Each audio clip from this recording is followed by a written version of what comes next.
Hi, my name is Santi Canonizado and I'm the founder and CEO of Arte Manila. Hi, I'm Abby, ang receptionist ng BF Resort Arte Manila. Hi, my name is Joel Valenzuela. I'm Artistic Director of Arte Manila BF Branch.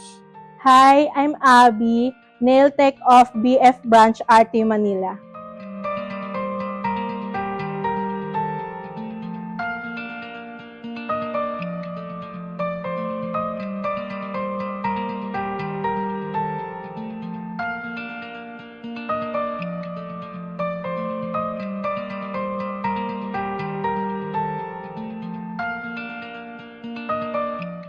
The only inspiration that led me to become an owner of a salon is the vision that I received from the Lord, that one day I will become a salon owner, and that is what I'm actually doing right now. Bilang receptionist, mahalaga sa akin ay pinapakita agad sa kanila kung anong klaseng kultura at serbisyo meron kami. Sa paraan ng pagngiti, pag-greet ng maayos at paging representable at approach sa bawat client dito. Binibigay ko yung best ko para gusto ng clients, para balik-balikan nila ang Arte Manila. Actually, bago kasi kami na-hire, may training muna kami. Habang nagtitraining kami, hindi pa kami hire noon. Actually, kasi bago nag-open tong Arte Manila, 4 months pa after ng training namin. Nung first meet namin ni Ma'am Santi, actually, parang gusto ko makita muna dun sa family niya kung paano siya mag-handle ng tao. So, siyempre, dahil bahay niya yung training center namin, nakita namin paano i-treat yung mga tao sa bahay nila. Feeling ko, sabi ko, parang pamilya lang yung touring dun sa mga staff. So, yun nagustuhan ko. Kaya, sige, sabi ko, tuloy ako sa Arte Manila. Normally, ang ginagawa ko kasi, ever since, is to become like our employees. So, I portray the part of being a receptionist.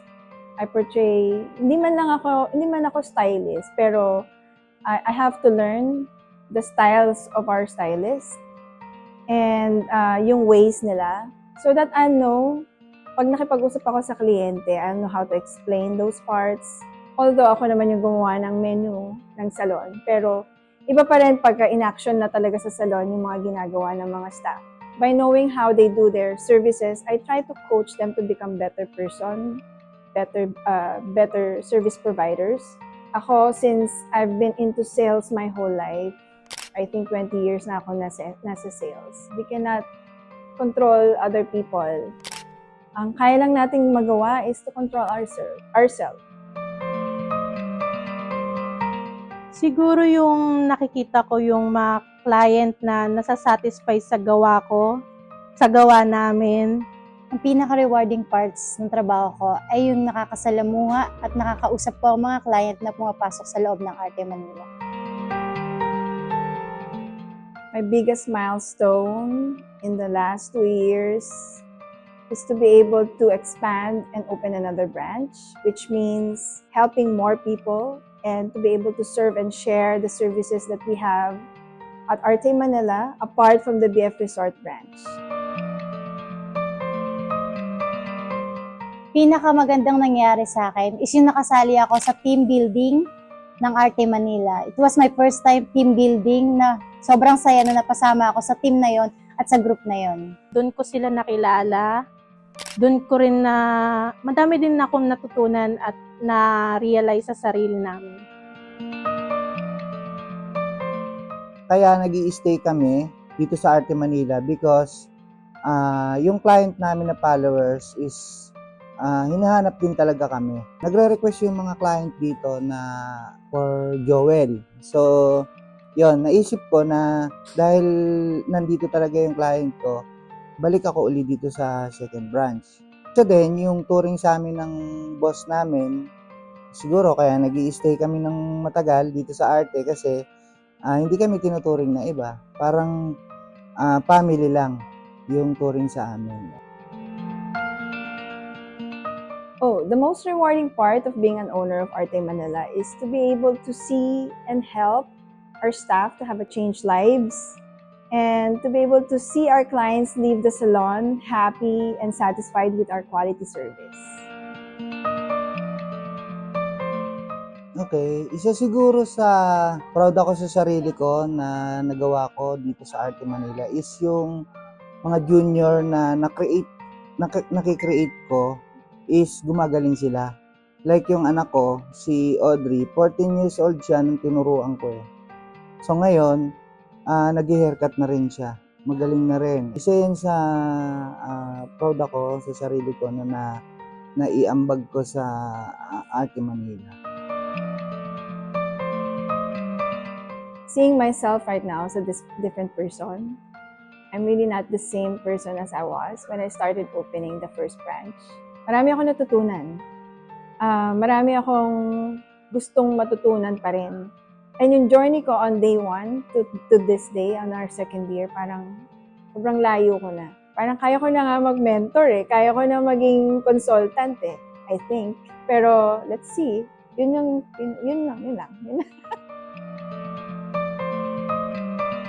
Siguro, dumami yung mga clients namin. Mas maging tiwala sila sa amin sa paggawa namin sa mga gusto nila.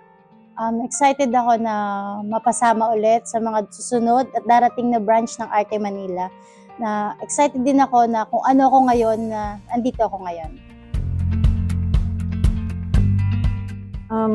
My ultimate goal and dream ko talaga is to expand and to open more branches, not just dito sa South, but also in some areas as well.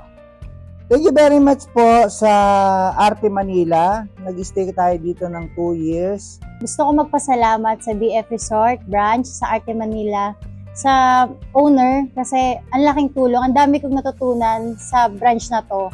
Sana sa susunod is mas dumami pa siya, mas makilala, at mas marami pa kaming pagsamahan. Sana magkaroon pa ng madaming branch ang Arte Manila. Dumami kami ng mga staff, sa mga nagtitiwala sa amin, sa mga clients.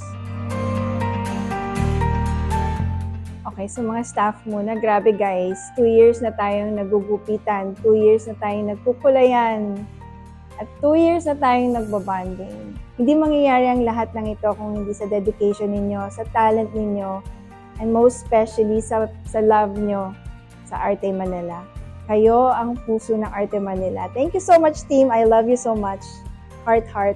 Maraming salamat sa mga customers namin, especially for the first-timers, repeat customers, and of course, our loyal customers. Hindi kami aabot ng 2 years without your trust and support. Sa bawat gupit, bawat kulay, bawat kwentuhan really means a lot to us. Happy anniversary to us kasi part talaga kayo ng Arte Manila. Happy anniversary, guys! Hope to see you on August 8 on both of our branches in Alabang and BF Resort.